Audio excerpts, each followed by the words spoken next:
Credit Corp Capital, aliados potenciando sus decisiones. Bueno, buenos días a todos, muchísimas gracias por acompañarnos en este espacio.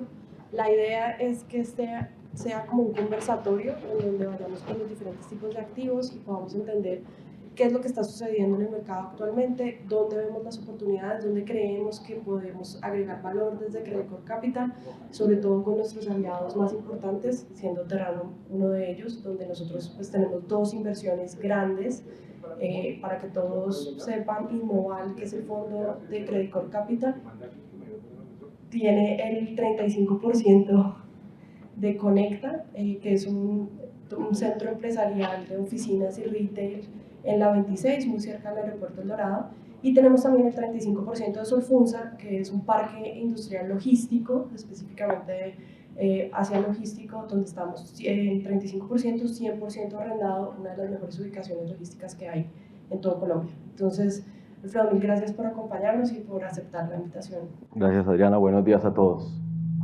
Bueno, nosotros queremos empezar un poco por contarles qué ha venido pasando en los últimos años.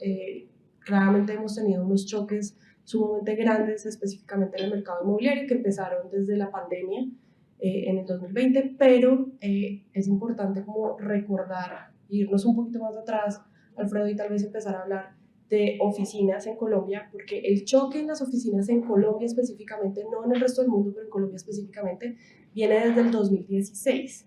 Entonces sería súper interesante que le contáramos un poquito a la gente qué pasó en ese 2016 que nos puso, digamos, en la situación de oficinas en la que estamos hoy en día. Bueno, pues Adriana, muchas gracias por la invitación, antes que nada. A ver, arrancando por el sector de oficinas, a ver, digamos,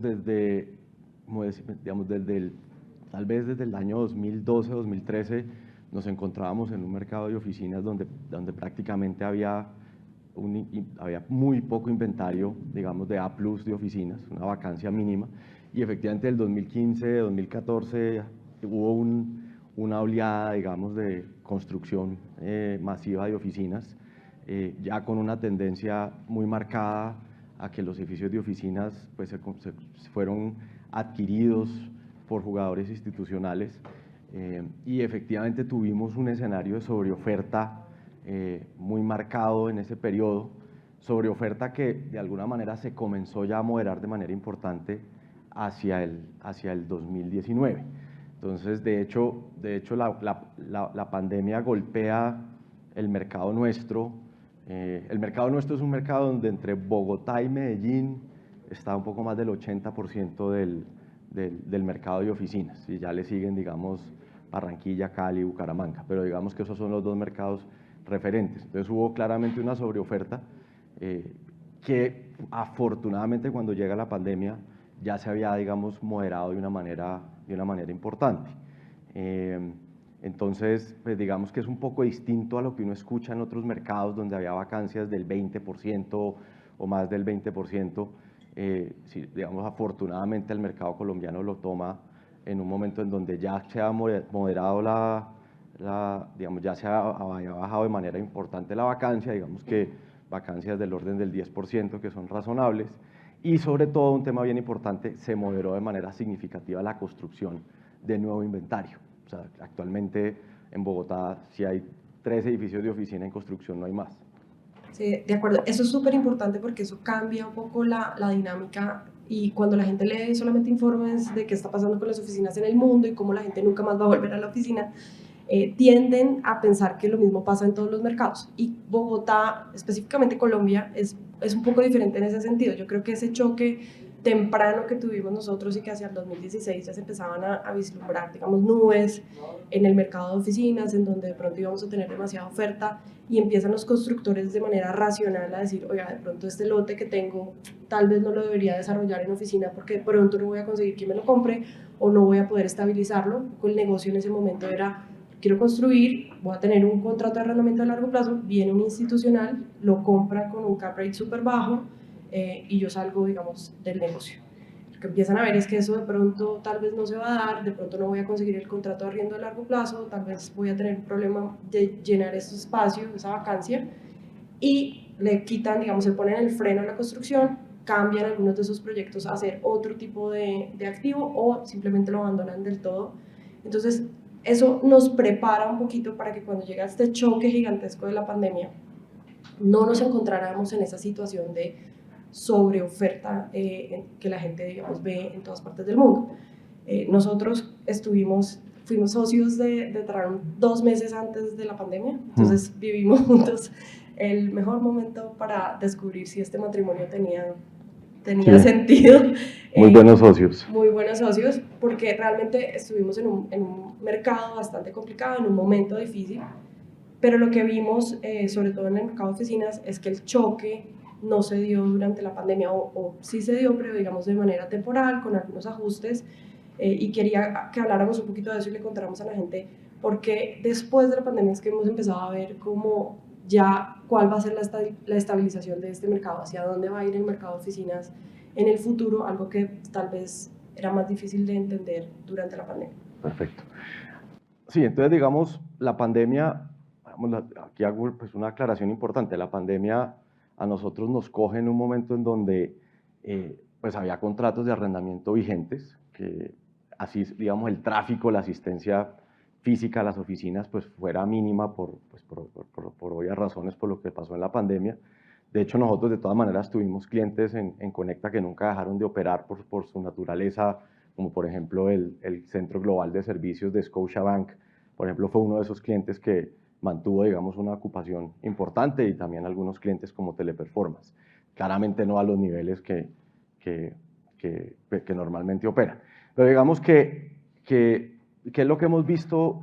Entonces, digamos, tuvimos afortunadamente unos casos muy puntuales de clientes que por la industria en donde operaban, pues tuvimos que darles algún tipo de apoyo y alivio durante la pandemia, pero finalmente pues fue muy moderado. Incluso en ese momento, como ustedes bien saben, las tasas de interés se fueron al piso, entonces de alguna forma a nivel de los flujos del proyecto, lo que tuvimos que dar en alivios de alguna manera nos ayudó pues una bajada pues cuando ya llegó la tasa IBR a niveles del 1.6.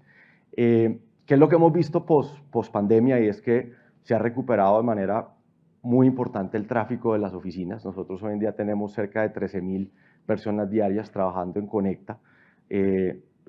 Digamos que si uno ve a la hora del almuerzo, nosotros tenemos un parque central muy agradable, el parque central está lleno, los restaurantes están llenos, y lo que ha pasado es que nos hemos ya estabilizado en que la mayoría de los clientes están teniendo un tráfico del orden del 80% o más por encima de niveles de pandemia. Tenemos clientes que operan al 100%, y hemos tenido unos casos muy puntuales de algunos clientes que sí han tomado una postura más radical hacia el modelo híbrido, hacia el modelo remoto, porque de alguna u otra manera la mayoría de los clientes sí están operando bajo algún tipo de modelo híbrido. ¿Qué es lo que hemos visto? Definitivamente una muy marcada tendencia a que los espacios de oficinas A+ versus los espacios de oficinas, digamos, ya más viejos o de menores especificaciones, y eso es un fenómeno global, ¿cierto? Cuando uno oye los titulares en Estados Unidos, es importante diferenciar el edificio A+ en Estados Unidos de los edificios ya de 30, 40, 50 años. De hecho, el otro día leí una estadística que la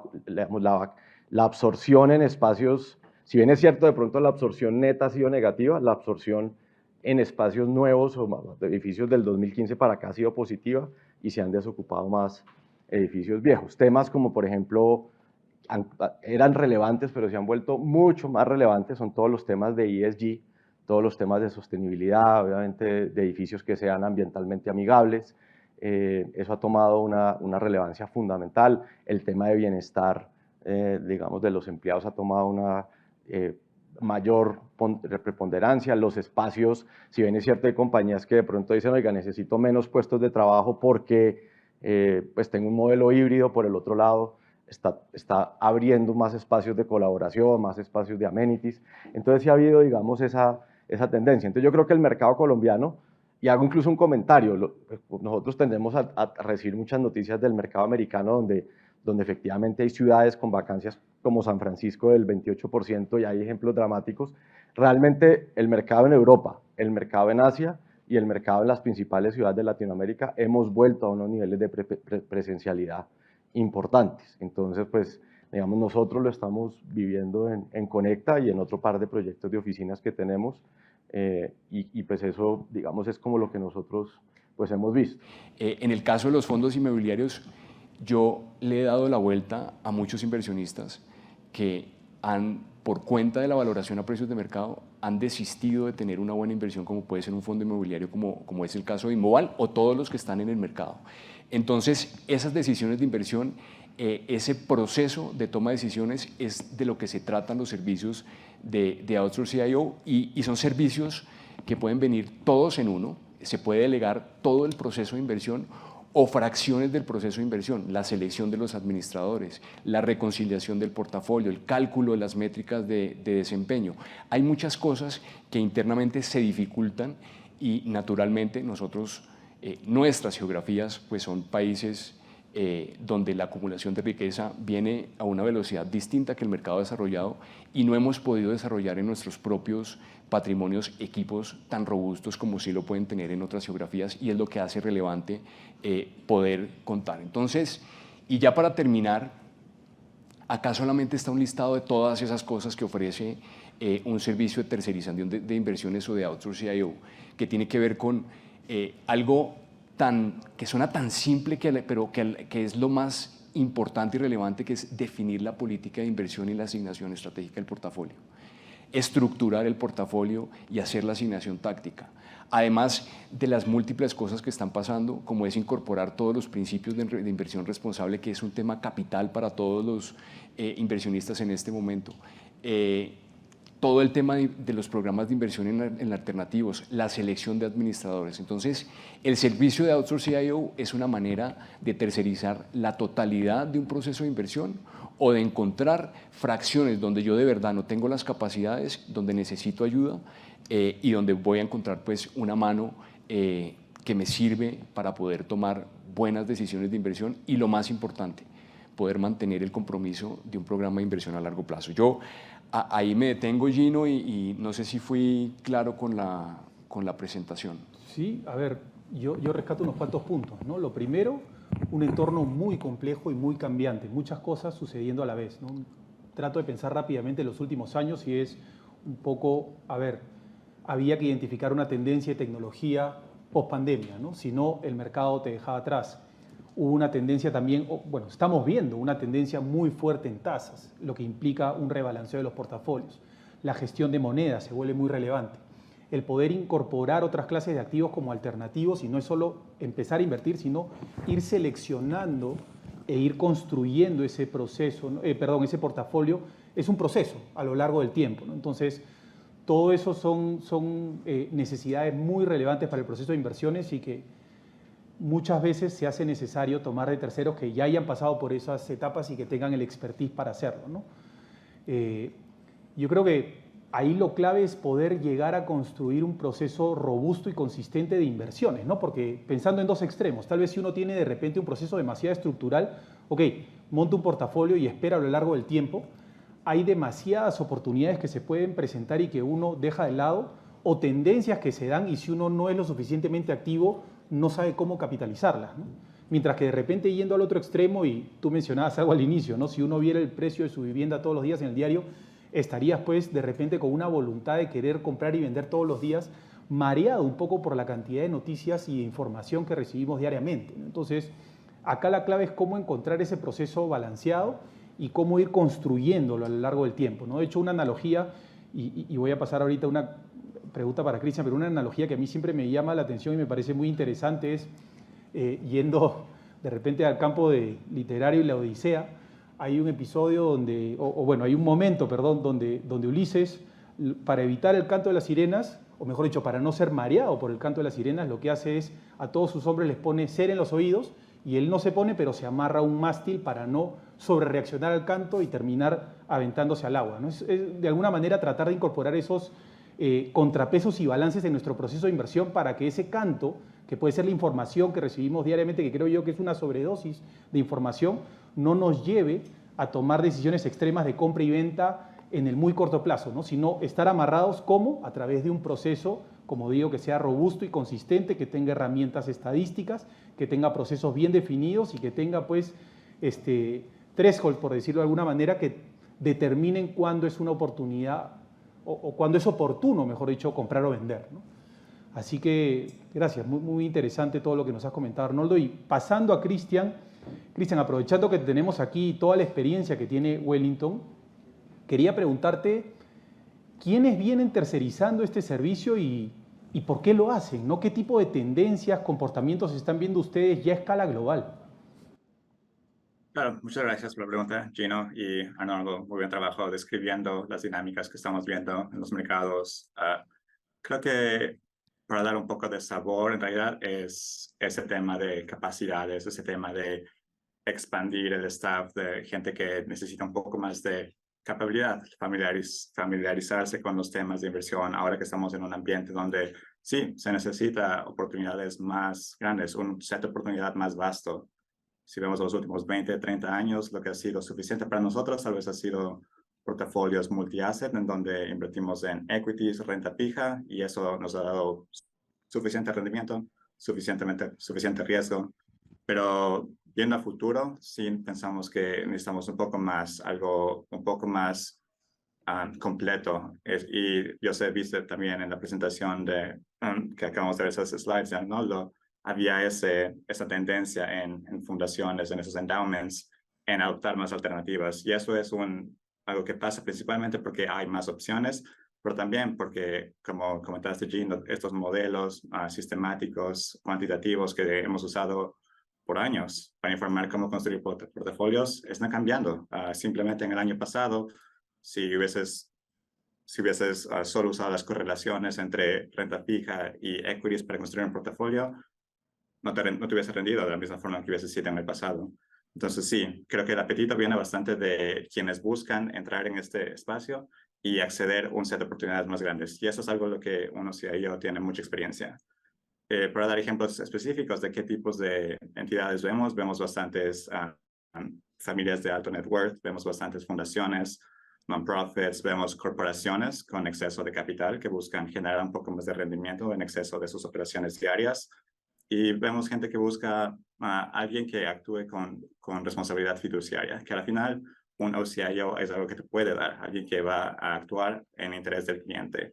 Y creo que eso es una característica importante de clarificar en una relación de OCIO exitosa, es alguien que te va a poder facilitar una sola parada para la solución de inversión que necesites. Entonces, aquí lo que estamos viendo en la diapositiva que estamos presentando ahorita es un ejemplo de una familia de oficina con la que hemos trabajado recientemente que está ubicada en Europa. Y lo que es interesante en los servicios de OCIO, y esto se conecta un poco a un punto que tú mencionaste, Gino, sobre un proceso robusto y consistente, pero lo que es importante también es de que los clientes son únicos y diferentes. Cada cliente tiene un set de oportunidades únicos, tal vez buscan más riesgo, menos riesgo, exposición a ciertas regiones o no, y todo eso tiene que ser integrado, como tú dices, Gino, en un proceso sistemático, robusto, pero permitiendo la flexibilidad también para acomodar los intereses únicos de los clientes. Entonces, particularmente en este caso que estamos viendo aquí, este es un cliente que buscaba un retorno que sea alrededor de un índice de inflación más 5% y también tenía un específico punto de referencia con índices de mercado que deseaba poder vencer. Entonces, lo que hace uno CIO, por ejemplo, si un cliente se acercara a esto, sería buscar dentro de su set de oportunidades dónde puedo alocar. Esta solución en particular es algo que manejamos dentro de la firma, dentro de nuestras propias capacidades, en parte de nuestra plataforma, construyendo solo con vehículos dentro de nuestra infraestructura. Y por ahí un momento solo para ver si es que todo está muy claro hasta ahora.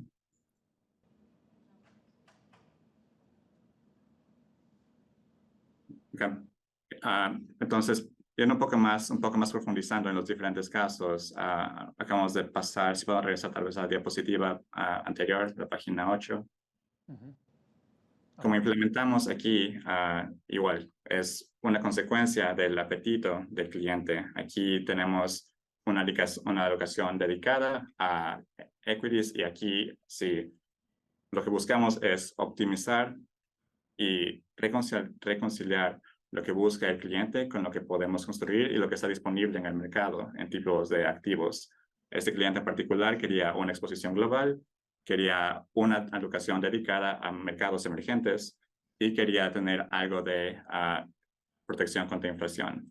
Entonces, aquí los diferentes portafolios que tenemos en el lado derecho son alocaciones a equities que tienen estas características. En el lado izquierdo, aquí entra el espacio multi-asset, donde tenemos alocaciones a renta fija. Tenemos alocaciones también que son un poco más únicas. Por ejemplo, estrategias que son de rotación, de inversión temática, que es algo que hemos visto que también ha emergido en popularidad. Y el último tema aquí es algo interesante que también, Gino, tú ya lo mencionaste brevemente, y Arnoldo en tu presentación también, que algo que facilita un OCIO es la velocidad para implementar.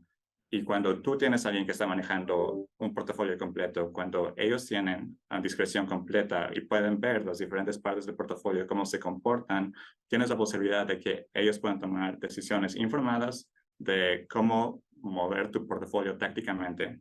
Entonces, ese es un proceso que OCIOs pueden tener, acá en Wellington lo tenemos también, para alocar entre estas estrategias tácticamente. Si un mes creemos que tal vez mercados emergentes están más interesantes, podemos alocar un poco más.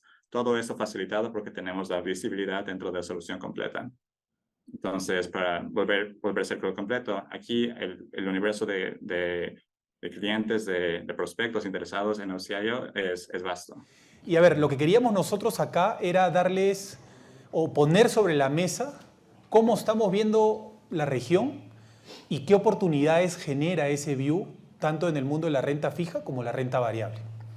Ahora, una opción que teníamos, o lo que no queríamos hacer, mejor dicho, era venir y describir variables macroeconómicas y darles información que seguramente muchos de ustedes ya manejan por su día a día, sino que de repente queríamos apuntar a algunos factores puntuales que nosotros consideramos que son relevantes, y esos están relacionados en un primer lugar a China, en el segundo el tema político y nearshoring, el tercero el tema de tasas, obviamente ahorita está en discusión de todo mundo, y ver cómo estos factores o estos hechos repercuten sobre las oportunidades o las cosas que estamos viendo tanto en el mundo de la renta fija como la renta variable. Entonces, yo lo que voy a hacer en esta presentación es mencionar y describir un poco ese factor relevante, y le voy a preguntar tanto a Víctor como a Juan Camilo cómo repercute eso en los mercados en los que ellos se mueven y qué oportunidades generan, ¿no?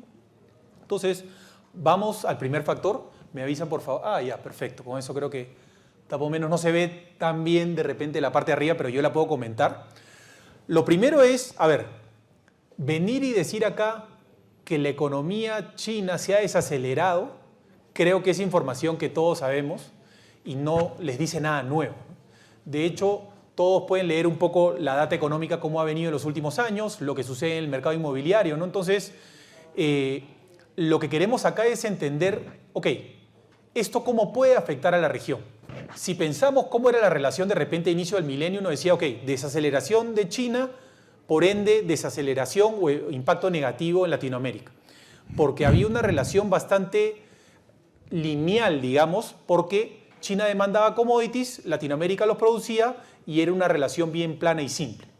Sin embargo, lo que queremos hacer ahora es, o preguntarnos ahora es, ¿qué sucede si le damos doble clic a esa data y vemos que hay debajo de esos factores para no necesariamente interpretarlo de esa manera tan lineal?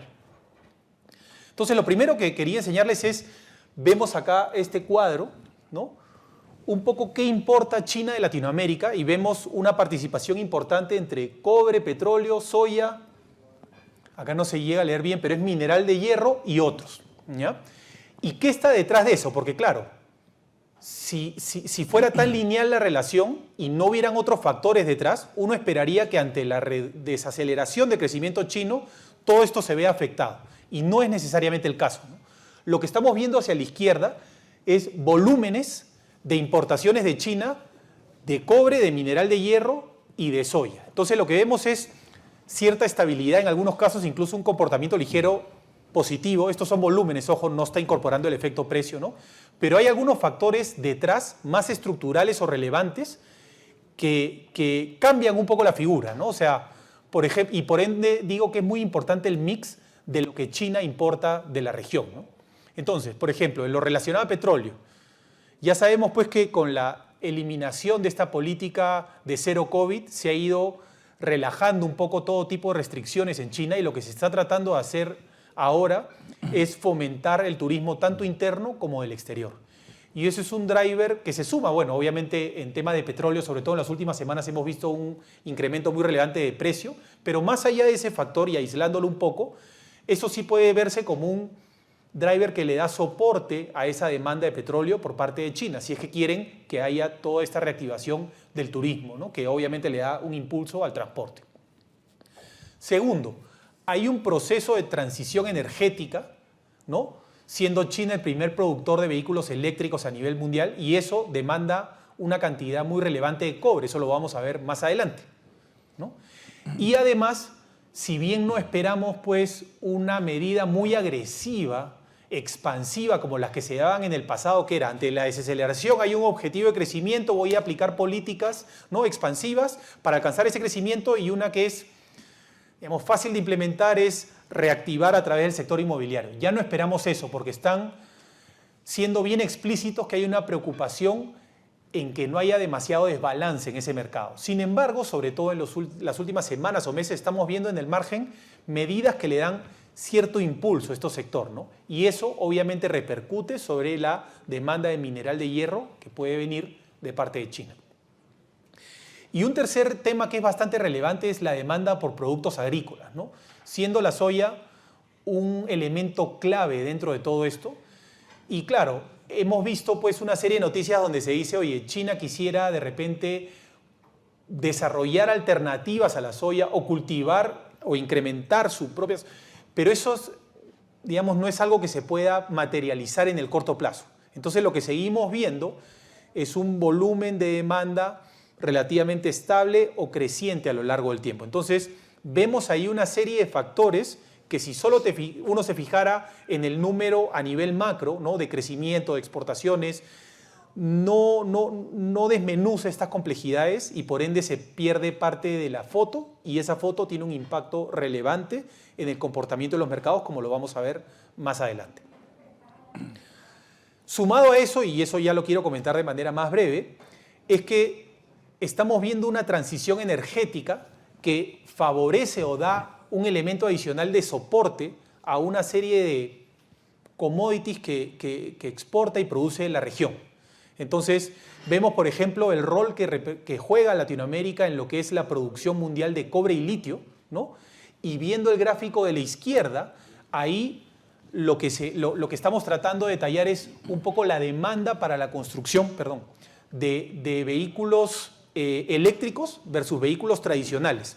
Y vemos un componente muy importante de cobre, por ejemplo, que es la línea verde de la izquierda, de litio, que es la segunda, el verde un poco más oscuro, y también otros componentes como níquel y demás. Entonces, esto es un elemento, una tendencia, lo diría yo, que le da mucho soporte hacia adelante, ¿no? Y también estamos viendo cómo va a migrarse a energías más limpias, y el cuadro que tenemos a la derecha es una estimación de la demanda de metales para poder llegar a hacer emisiones al 2050, ¿no? Entonces, vemos ahí una participación muy importante del litio, bueno, del grafito, pero otros elementos como estaño, cobre, plata, y Latinoamérica juega un rol muy importante en la producción de todos estos elementos. Entonces, hay algunos drivers que sí le dan soporte a esta tesis de commodities, de relación entre la América y China, que no pueden dejarse de lado. Entonces, habiendo presentado esta figura de repente de una perspectiva más general y no entrando demasiado al detalle, lo que yo quiero aprovechar acá para preguntarle a Víctor y a Juan Camilo es ¿cómo ha afectado el comportamiento de China en estos últimos años en las clases de activo de la región? ¿Qué estamos viendo sobre eso? Muy bien, Gino. Muchas gracias por la pregunta. Yo creo que han habido cambios estructurales importantes en el impacto de China sobre América Latina. En esta primera parte me voy a enfocar en la parte, en el asset class de renta fija corporativa, latinoamericana, básicamente los emisores que emiten en el mercado RGS, ¿ok? Y cuando uno ve la historia larga, lo que ha visto es que China en periodos de declive ha tenido un impacto de desvalorización muy marcado en la región, ¿ok? Estos 2 últimos años han marcado una diferencia muy profunda respecto a esa tendencia, porque en realidad lo que ha ocurrido cuando uno ve los 2 gráficos de la izquierda es que la crisis china ha afectado mucho más sus propios fundamentos, ¿ok? Si uno mira las tasas de default, de incumplimiento corporativo en Asia contra América Latina, América Latina va a llegar a 7 años consecutivos con tasa de default por debajo del 5%, y China y Asia, incluyendo China, se va por su 3er año con tasas de doble dígito. Esta es una diferencia profunda, muy marcada, que lo que ha generado, si uno ve el gráfico a la derecha en términos de valorización, es que los inversionistas asignen una mayor prima de riesgo a los corporativos asiáticos, y eso, sumado a la reducción del mercado corporativo europeo a raíz del conflicto bélico, ha puesto a América Latina en una posición, creo que muy expectante en términos de preferencia por parte de los inversionistas, ¿ok? En general, cuando uno ve la historia, las grandes crisis de corporativos no han estado asociadas tanto al beta negativo de alguna región o alguna tendencia global, sino fundamentalmente a reestructuraciones soberanas y bancarias y a crisis sectoriales. Quisimos invitar a 2 referentes del mercado con hojas de vida bastante interesantes. Tanto Mario como Samir son exbanqueros, han estado en cargos como vicepresidentes de crédito, vicepresidentes comerciales de bancos locales e internacionales, y hoy juegan como banqueros de inversión en sus propias bancas de inversión, estructurando deuda para el mercado local principalmente. Y ese es un poco el foco que queremos dar a este panel, es el foco de repasar un poquito qué tenemos en deuda privada en el mercado, y hablar del mercado, de tasas, de qué oportunidades hay y por qué estamos viendo acá una apuesta. Juan Guillermo Gamboa, hoy en día vicepresidente de los fondos de derechos económicos de Credicorp Capital, con un expertise altísimo en todo lo que son estos productos de corto y mediano plazo de descuento, donde cada vez se abren oportunidades de mercado. Y si quieren arrancamos, Juan, por hablar un poco de qué entiende uno por deuda privada en Colombia, en pesos. Bueno, creo que si tratamos de buscar una única definición para deuda privada sería algo muy complejo, por el sinnúmero de significados generales que encontramos, ¿no? Sin embargo, si lo aterrizamos a los temas que vamos a tratar en este panel, yo considero que lo podríamos resumir como la totalidad de alternativas financieras que encontramos hoy en día en el mercado, que complementan la oferta de la banca tradicional y que nos permiten irrigar recursos o excedentes de recursos de terceros a los diferentes actores de la economía en los cuales encontramos necesidades de liquidez de corto, mediano y largo plazo. ¿Y cómo lo hacemos? Pues a través de diferentes instrumentos financieros, vehículos financieros, y en algunos casos pues hoy vemos un número creciente también de sociedades que dentro de su actividad vienen desarrollando este campo. De acuerdo, Juan. Yo creo que un poco la conclusión es que en el universo de deuda privada encuentra uno todos los colores y sabores que quiera. Tiene una historia interesante, y es que al final de cuentas la deuda privada no es algo que nos inventamos acá, es algo que tiene una historia de más de, arrancó en los 80s en Estados Unidos y está empezando a llegar a mercados latinoamericanos en monedas locales para generar valor, y eso lo que nos muestra es que arrancamos con algunos colores y sabores, pero hay un universo enorme de deuda senior, de deuda distress, de deuda mezzanine, donde existen gigantescas alternativas en el mercado que se tienen que ir desarrollando. Y hablando un poco de alternativas, Mario, me encantaría que desde la visión de ustedes nos cuentes un poco, hoy en día cuando te sientas con un cliente a revisar sus necesidades, cuando le sacas el menú de alternativas de financiación, ¿qué se encuentra y cómo se come? Muy bien, Daniel. Hoy en día estamos encontrando varias fuentes de financiación que al final no tienen que ser miradas como fuentes individuales, sino que permiten amalgamarse unas con otras para poder atender de la mejor forma, de la forma correcta, las necesidades que cada empresa, que cada necesidad está requiriendo en un momento dado. Para ser un poco más concreto, ¿cuál es el menú?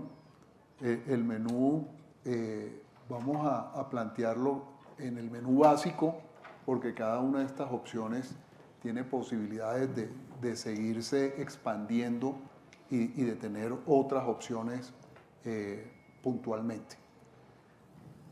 Nosotros tenemos dentro de los productos que ofrecemos para acompañar a un cliente cuando estamos en un proceso de banca de inversión, de estructuración de deuda, los bancos siguen siendo un jugador, siguen participando y teniendo una posición correcta en el acompañamiento de las financiaciones, teniéndolos enfocados en ciertas características, sobre todo en lo que tiene que ver con los temas de plazos.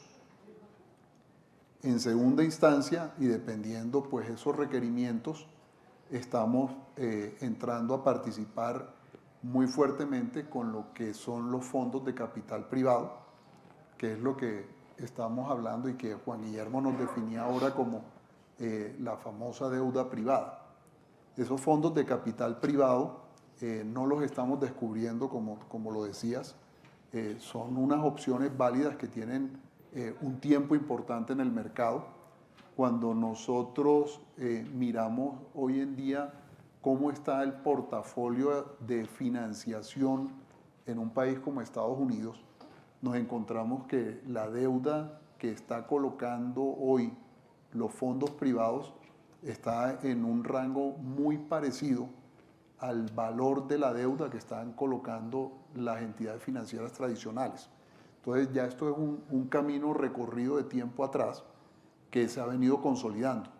Nosotros en Colombia tenemos las oportunidades de poder empezar a recibir opciones de financiación, no solo de fondos de capital privado local, que en primera instancia son los que normalmente se están ajustando a las necesidades de nuestros clientes por el tema de evitar los riesgos cambiarios, pero igualmente están las opciones de recibir recursos de fondos de capital privado del exterior, los cuales no siempre vienen acompañados de coberturas y en su momento pues toca revisarlos porque hoy en la figura, en la metodología, como la superintendencia financiera califica y hace la parte matemática de cómo afectan las operaciones de cobertura, pues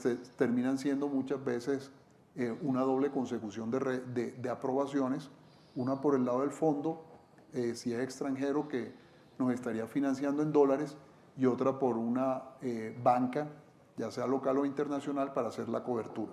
Entonces, pasando de la deuda bancaria tradicional, está la deuda de los fondos de capital privado, e igualmente, pues ya dependiendo la magnitud del proyecto, de la inversión y de los tiempos, y hago la salvedad de este punto de los tiempos, se abren las posibilidades de tener opciones de financiación a través de las multilaterales.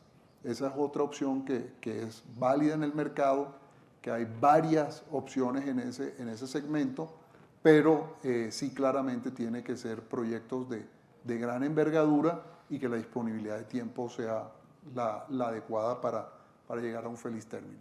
Esos podrían ser un menú básico. Clarísimo. Y tratando de empacar un poco, de empatar el menú básico de lo que encuentro en alternativas, y acá me gustaría preguntarle a Samir, ¿ese menú aplica para un mercado limitado? ¿Es un mercado grande el colombiano?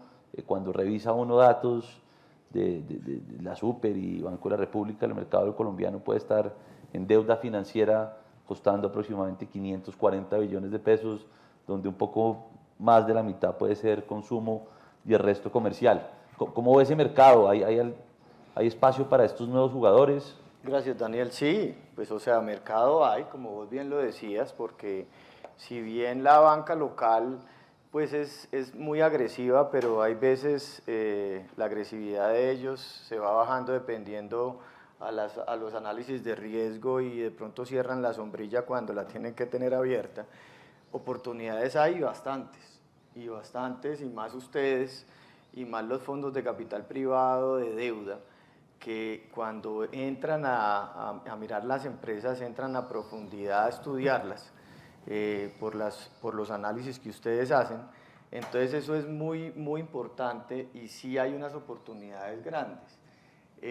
Ustedes deberían de, definiendo los sectores en donde quieren estar, los tickets que quieren tomar y los plazos, que en algunos casos ustedes sí hacen lo que se llama un traje a la medida para un cliente, y eso es muy importante. Entonces ahí hay un mercado muy, muy grande, un mercado amplio y un mercado que ustedes se van a entretener aquí mucho desde el punto de vista de buscar las oportunidades que quieran tomar en este porque aquí hay que educar también, ¿no? Aquí viene un proceso de educación porque entonces de pronto empiezan con el tema de las tasas y eso no es lo único, porque hay que definir cuánto y cómo son los plazos de ustedes y los fees que ustedes cobran, cómo los cobran, porque los bancos tienen una cantidad de productos que también ellos pueden cobrar. Pero mercado hay, sectores hay y yo creo que ustedes tienen que mirar muy bien y que se tiene que ver muy bien. Los fondos de capital privado tienen que revisar muy bien a qué empresas pueden llegar. Yo quisiera complementar un poco lo que está diciendo Samir, y es, hoy en día en Colombia el 98% del tejido empresarial son pymes, y las entidades bancarias atienden muy bien al corporativo y al multinacional con unos productos muy estandarizados que les sirven. Sin embargo, pues en nuestra economía, donde el 68% de las pymes no tienen acceso a ningún producto bancario, pues creo que a través de este tipo de vehículos y todo lo que podamos crear, a su vez con toda la nueva regulación que ha permitido que se empiecen a explorar nuevas alternativas y que se empiecen a crear estos fondos de capital privado, ya no solo en moneda extranjera, que era lo que recibíamos y que pues ya están consolidados a nivel internacional, sino que también podamos empezar a consolidar vehículos en moneda local, que podamos prestar recursos a corto, mediano y largo plazo, como lo dice Samer también, muy estructurados a la medida de la necesidad de esas pymes, pues nos va a generar también un desarrollo mayor para todos, y creo que hay un mercado que al final de cuentas podemos compartir entre todos y donde hay una profundidad inmensa. Oiga, Juan, ese punto que toca usted es bastante interesante, y hay una pregunta que uno se hace cuando ve el mercado de descuento de facturas y confirmen que es un mercado que en términos de riesgo es de corto plazo, está acotado, hay buenos pagadores, cada vez se profesionaliza más y se puede amarrar. ¿Por qué los bancos o por qué hay tanto espacio todavía en ese universo? Yo creo que es un mercado que está hace muchos años. Esto lo venían desarrollando, si uno echa un poco de historia, los años 80 lo hacían las sociedades comerciales con los recursos propios o recogían recursos de familiares y amigos y iban haciendo este tipo de negocio. Después, a través de la regulación, que creo que es un tema muy importante, y la normatividad que se ha venido generando a partir del año 2000, pues empiezan a crear los fondos de inversión colectiva, y dentro de eso, pues con las restricciones que tienen de prestar dinero directamente, pues empiezan a ver las alternativas de que a través de este tipo de productos, que es el descuento de títulos, valores o derechos de contenido económico, pues puedan entrar a financiar y a entregar liquidez a las pequeñas compañías apalancadas en esos grandes deudores. Sin embargo, pues todo esto ha sido, digamos, se ha llevado un paso muy lento a lo que se esperaba de lo que se ha dado en otros países de Latinoamérica como Chile. Sin embargo, yo creo que en los últimos 2-3 años hemos evolucionado de una forma importante. Hoy tenemos, digamos, un sistema que es el canal por el cual pues, se da una trazabilidad total a la factura, que se volvió un título valor y la fuente principal de generación de cajas de muchas compañías, y que al final de cuentas le permiten a esta compañía generar mayor recursos a una mayor velocidad si la logran vender, y de esa manera crear un mayor crecimiento o atender sus necesidades. Creo que vamos a seguir evolucionando. Creo que lo que hoy tenemos, si lo comparamos con todos nuestros vecinos, es bastante importante, y creo que esto nos va a ayudar a que de aquí en adelante hayan muchos más interesados a ingresar a este tipo de productos. Si bien, como lo acaba de mencionar Daniel, pues hoy los bancos, dentro de los productos que está ofreciendo, todos quieren entrar a este tipo de productos que hacían antes los fondos de inversión colectiva, y que creo que en la medida en que haya más rotación y hayan muchas más facturas y se mitiguen todos esos riesgos operacionales que se podían dar anteriormente cuando se transaban era con un documento físico, pues nos va a dar una mayor profundidad de expandirnos y llegar al sector empresarial de una mejor manera. Completamente de acuerdo, y quitando un poquito la visión de a quién tengo como prestarle y qué mercado hay, también desde el ángulo del inversionista, son productos que tienen ventanas de inversión no de tan largo plazo, y son ventanas alternativas, hoy que se ha mencionado tanto el alfa, donde pueden aportar mucho, y donde ese riesgo de volatilidad, de una u otra manera, por la estructura y cómo se valora, pierde, pues es controlado, para tenerlo en cuenta. Mario, desde la visión tuya, ¿cómo ves este tipo de productos alternativos de deuda privada en sí, ya acotándolo como alternativa en el mercado? El principal valor que ves desde el trabajo que hacen ustedes en socios. Definitivamente es una opción que hace que estos negocios lleguen a feliz término. Credit Corp Capital. Aliados potenciando sus decisiones.